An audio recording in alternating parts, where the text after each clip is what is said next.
जय श्री राधे कृष्णा। कैसे हैं आप सब? आशा करती हूँ आप सभी बहुत अच्छे होंगे। आप सभी का हमारे YouTube चैनल देवी ज्ञान में बहुत बहुत स्वागत है। आप सभी का दिन शुभ और मंगलमय हो। क्या आपको कभी ऐसा लगा है कि आप कितनी भी मेहनत कर रहे हैं फिर भी आपको सफलता नहीं मिल रही, उलझने हैं जो आपको घेरे जा रही हैं?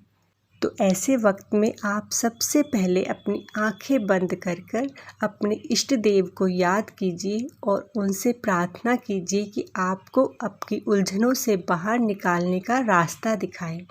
और ऐसे में हमें भगवान के ही साथ ही सबसे ज़्यादा ज़रूरत होती है और वो ही हमें हमारी उलझनों से बाहर निकलने का रास्ता दिखाते हैं। और अगर यह वीडियो आपको इस वक्त दिखी है तो यह भी एक इत्तेफाक नहीं है, कोई संजोग नहीं है। यह एक ईश्वरीय संकेत है, एक ब्रह्मांड का भेजा हुआ निमंत्रण। यह वह बल है जो आपको आपकी परेशानियों से बाहर निकलने का रास्ता दिखाएगा। यह वह निमंत्रण है जिसके लिए तुम्हारी आत्मा ने न जाने कितनी बार आकाश की ओर देखा है, कितनी बार आंसुओं में डूबी दुआओं ने यह गुहार लगाई है और आज वह उत्तर तुम तक पहुंचा है। हम अक्सर सोचते हैं कि प्रार्थना का अर्थ है मांगना और पा जाना, लेकिन क्या सच में ईश्वर ऐसे कोई व्यापारी है जो तुम्हारी मांग पर कुछ सौंप दे?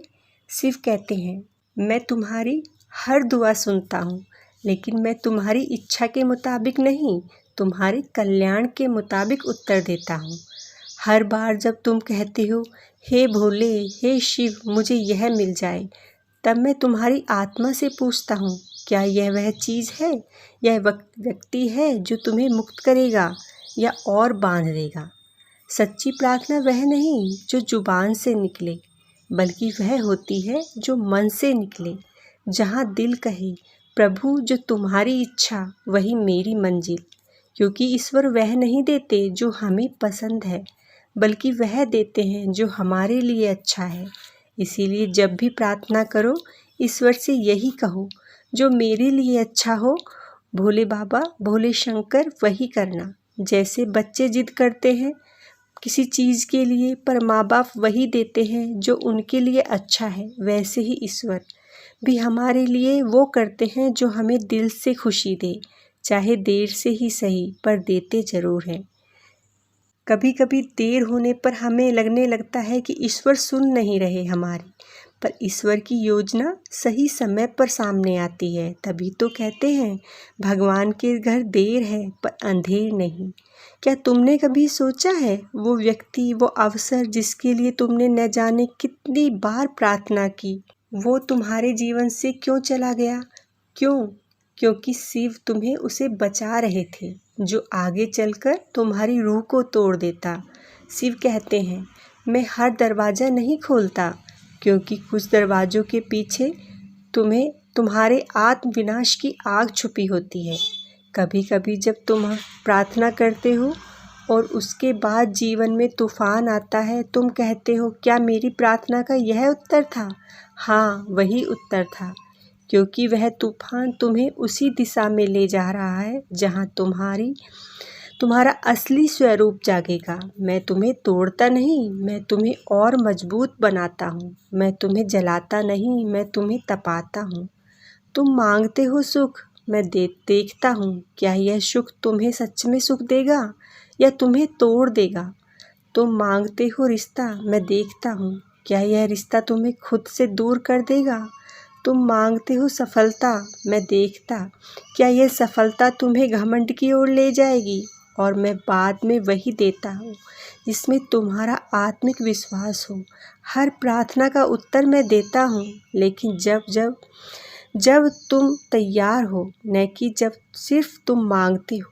बीज भी अगर समय से पहले फूटे तो पेड़ नहीं बनता, और आत्मा भी अगर बिना अनुभवों के फल मांगे तो वह फल उसे कभी तृप्त नहीं कर सकता। जब मैं चुप हूँ तब भी मैं बोल रहा हूँ, जब जीवन शांत है तब भी मैं कार्य कर रहा हूँ। मेरी चुप्पी को तिरस्कार मत समझो, वह एक शांत प्रकृति की योजना है। तुम कहते हो मेरे शिव ने मेरी नहीं सुनी और मैं मुस्कुराता हूँ क्योंकि मैं तुम्हें उस पर दलदल से निकाल रहा हूँ जिसमें तुम खुद भी नहीं जानते कि डूब रहे थे। सच्ची प्रार्थना में कोई जिद नहीं होती, उसमें होता है पूर्ण समर्पण। इसीलिए शिव कहते हैं मेरे शिव मैं जानता इसीलिए शिव से कहें हे मेरे शिव मैं जानता हूँ कि जो तुम कर रहे हो वह मेरे लिए सर्वश्रेष्ठ है, चाहे वह मुझे इस वक्त समझ न आए। यही वह भाव है जहाँ से ब्रह्मांड तुम्हारे लिए कार्य करता है। यह तुम्हारे अंदर की आवाज़ है जो तुम्हें अपनी मंजिल तक पहुँचाएगी। अगर तुमने यह कथा यहाँ तक सुनी है तो समझ लो अब तुम उस स्तर तक पहुंच चुके हो जहां प्रार्थना अब सिर्फ मांग नहीं, एक आत्मिक संवाद बन गई है। अब तुम सिर्फ पाना नहीं चाहोगे बल्कि जानना, समझना और जुड़ना चाहोगे।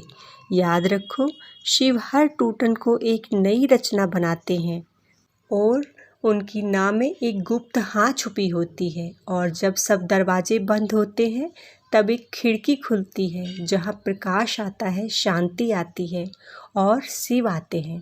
हर हर हर महादेव। ये सिर्फ एक वीडियो नहीं था, आत्मा की यात्रा थी।